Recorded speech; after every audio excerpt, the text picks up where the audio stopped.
So it sounds like Hearthstone is getting more nerfs. This is a tweet from Aleko, one of the final designers on Hearthstone.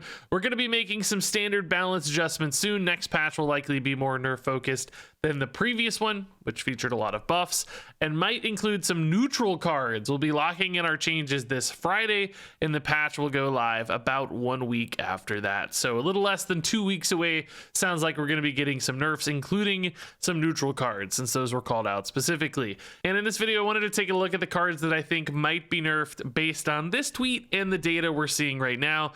I'm not necessarily suggesting all of these nerfs. I don't think all of these will happen, nor do I think all of them should happen. I'm just identifying the potential candidates based on the way Blizzard tends to nerf and balance change things typically.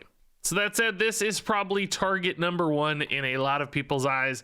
Sire Denathrius is currently the 4th most played card in Hearthstone, behind only Prince Renathal, Theotar, and Bran Bronzebeard.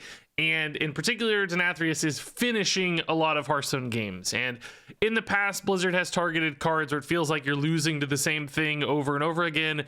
That's certainly the case with Denathrius. And in particular, there's this trio of Bran, Denathrius, and Kael'thas that often get fused together. But Denathrius stands out far above Kael'thas and is played independently of Kael'thas in many cases in almost twice as many decks, in fact.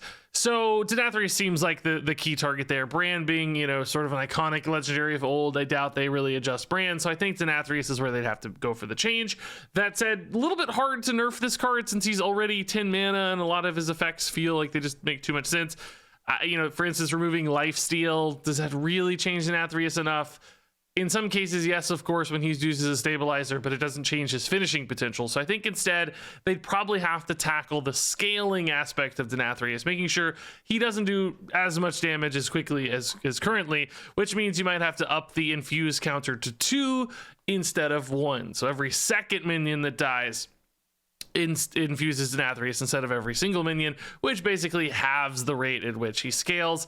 I think that would really limit his use cases to a specific number of decks that are running a lot of tokens. He might still be good in Druid, but you know, he'd take twice as long to get to the finishing stages that he does now, which would buy other decks more time to enact their own game plans and get in underneath the Denathrius finishers. So all in all, might leave Denathrius in a healthier spot.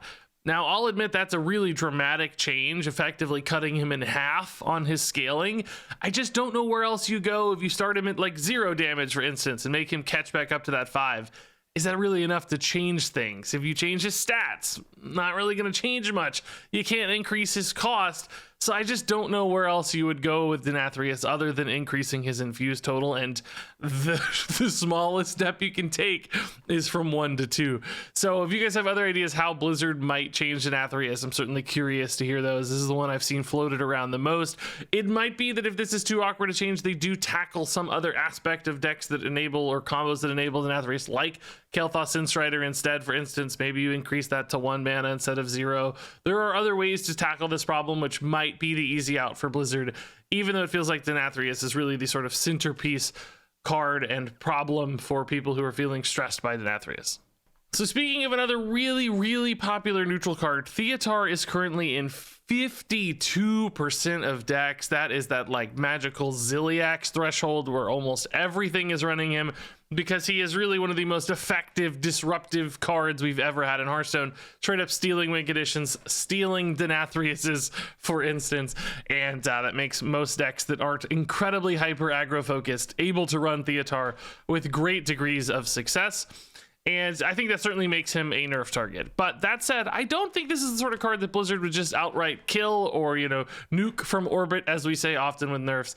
I think something like just changing this to 5 mana will feel like a nerf, will appease people who are frustrated by Theotar, but will still retain a lot of the potential of this card. Because if you're willing to spend 4 mana on Theotar, more often than not, you're going to be willing to spend 5 mana on Theotar as well. Obviously, it'll change games here and there, sacrificing a little more mana, a little bit more significant turn, sure, but still, I think would retain a lot of its power level. So I almost think this would be more of a surface level nerf that's just, you know, sort of a good faith effort to acknowledge how powerful Theotar is without maybe necessarily removing the potential of this card. Because I do think ultimately Theotar is an important kind of card to exist. Maybe it just doesn't need to be quite as pervasive or as powerful as it is today. So keep it good, but tone it down just a little. And then moving on to Mage. Mage right now is really good, and a lot of that power is tied into Nightcloak Sanctum. Believe it or not, this location really stands out. There are a couple competitive Mage decks. There's more of the big spell Mage variety. There's more of the straight up spooky Mage, as people are calling it, the volatile skeleton Mage variety, both of which succeed a lot with Nightcloak Sanctum, buying them time in the early game to get to their late game pop-offs, just giving you easy freezes that develop a minion turn after turn after turn, or every other turn technically, but you get the idea. Is very, very powerful, and it feels like it never stops because there's so much durability in Nightcloak Sanctum. So I've seen this nerf suggestion tossed out a ton among the community, which is pushing Nightcloak Sanctum down to 2 durability instead of 3. So this goes away faster. You don't have to worry about the never-ending freeze potential of these locations. Often when they get both down on board, on top of all the other freezes they're running anyway, right? With various spell-based freezes and Varden freeze, it feels endless. So I definitely would welcome this. I get really frustrated by freeze in particular. And if you look at the data, it's pretty clear Nightcloak Sanctum stands out as a very powerful card in these lists. It has really solid drawn win rates, good mulligan win rates. It is definitely a standout, and I think one of the prime targets for a class-based nerf. And since Big Spell Mage is at the top of the meta in tier 1 and Skeleton Mage is also pretty high tier 2, completely fitting nerf. I think this is going to be adjusted, I suspect.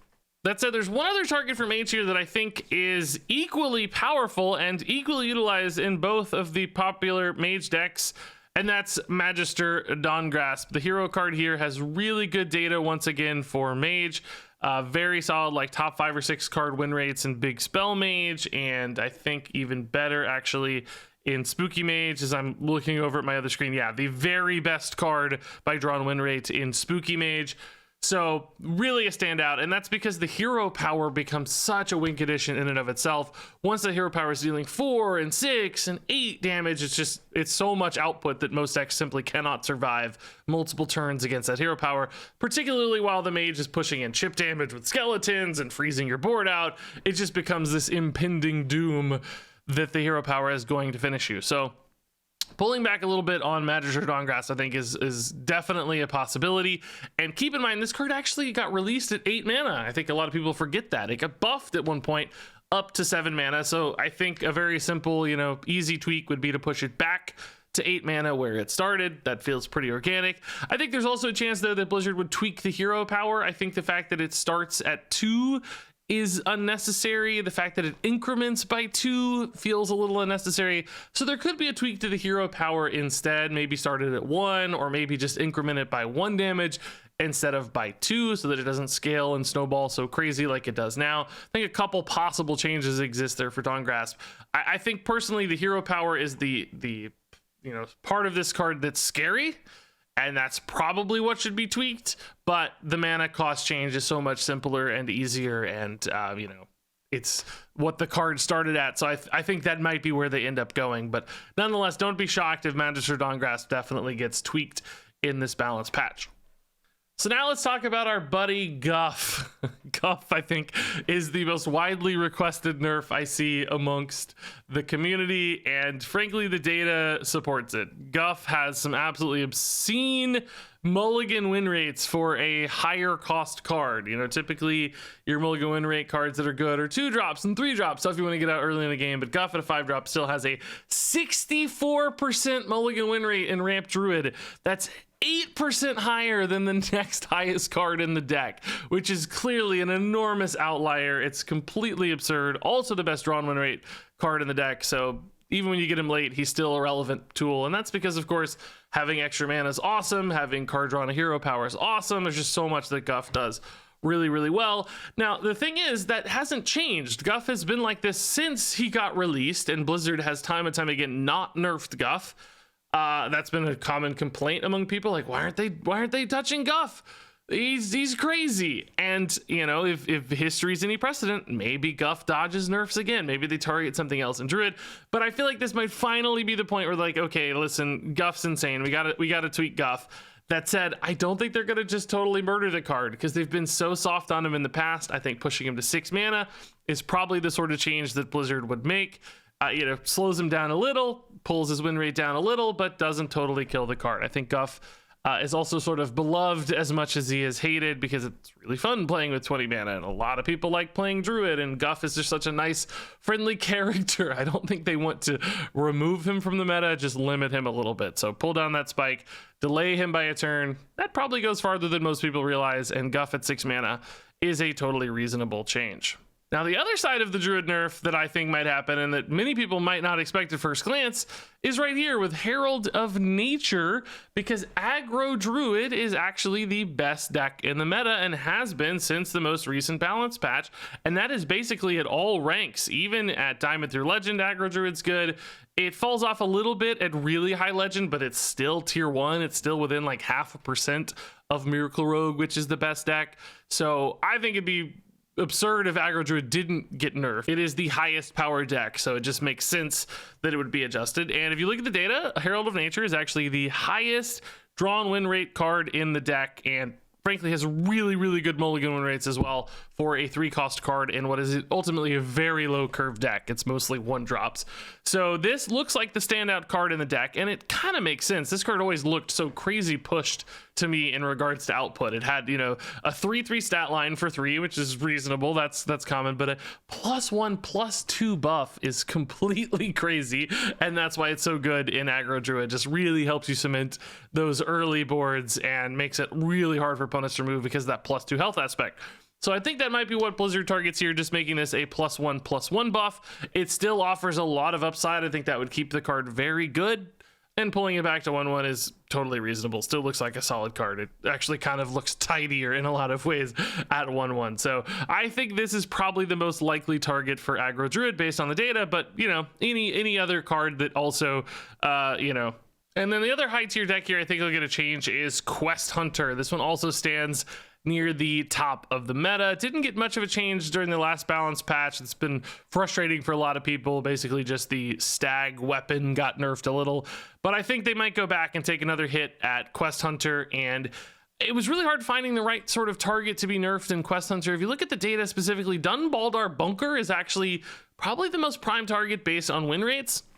When they get that out on turn 2, it's really good at drawing so many resources and thinning down the deck that it's quite powerful. But for one reason or another, that didn't really feel like the right sort of nerf target, given it's a couple expansions old at this stage. I don't think it's a card that visibly is very frustrating to people. So I went for the Wild Seeds again instead. Those are kind of newer cards, easier targets. And in particular, Wild Spirits has some pretty crazy data. I know this one can feel really dramatic in games too. It's like, oh, they just got so much stuff. They cheated it out so quickly.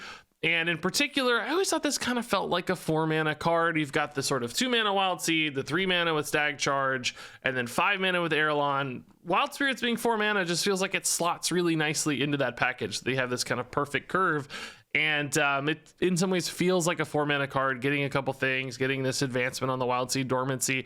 So I wouldn't be shocked if something like this goes to 4 mana just to slow down the Quest Hunter package, but I'll say it's a little bit tough to figure out exactly where they might go with Quest Hunter, so don't be surprised if it's not this particular card, but something in Quest Hunter getting nerfed feels pretty likely to me. And then finally, Edwin, I think, is going to go back to a 4-mana 4/4. It feels like pushing him to 3-mana 3/3 was both poorly received amongst most players and the community because it shot Miracle Rogue, which is already a solid deck, up near the top of the meta, particularly at high levels of play and high legend. Miracle Rogue looks really good, and Edwin at 3 is just this incredibly efficient tool, has the highest mulligan win rate in the deck. So I wouldn't be shocked at all if Blizzard says, okay, listen, we kind of messed up on Edwin. They've already sort of teased as much on Twitter, suggesting maybe this was not the best of moves. So I think reverting this to 4/4 for format would be pretty expected at this stage. Maybe some other change to Rogue, but I think they'll just go straight at Edwin and push him back where he began. And there you go. Those are the potential nerfs I'm expecting to see in this upcoming balance change. Again, I'm not suggesting all these. I'm not even saying that all of these will necessarily happen, but those are the sorts of things and the sorts of logic I think will guide this decision ultimately. So curious to hear what you guys think. Which cards do you hope get nerfed? Which cards do you think will get nerfed? How excited are you for the nerfs? I want to hear all those thoughts and more down in the comments below. But until then, thanks as always for watching.